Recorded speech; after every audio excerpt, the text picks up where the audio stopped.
we are, London's glamorous South Bank. The sun is shining. The summer appears to be with us, and I'm celebrating with my first major throat infection of the year. I'm sorry, my voice sounds very gravelly. It sounds a little bit like the crypt keeper, although actually, under the circumstances, it may be appropriate. Here's why.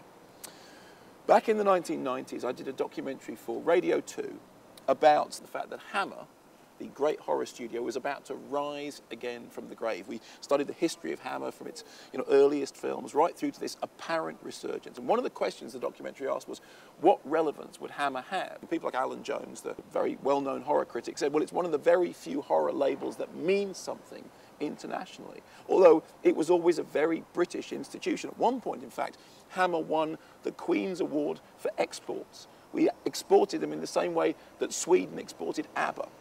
Well, of course, Hammer didn't resurface then. It has now gone back into production, and Hammer are making films again. It was the big, high-profile one was Let Me In, which was an English-language remake of Let the Right One In, which I didn't like at all.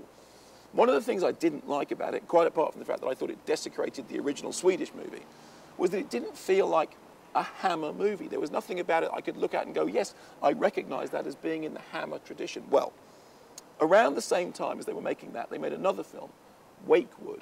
The story is set in a little Irish village. It's about a couple who lose their child.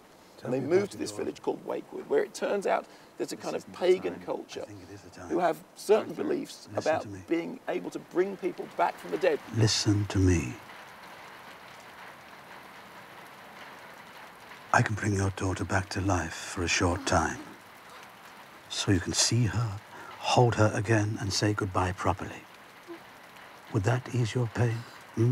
That's not funny. And the couple are told that actually what they need to do is make another child to love, but there is a possibility that they can resurrect their lost child. What time of the year was she born? October 22nd. How long has your daughter been in the ground?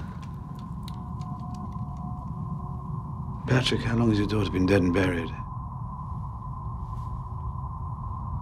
It's been 11 months, 2 weeks, 2 days.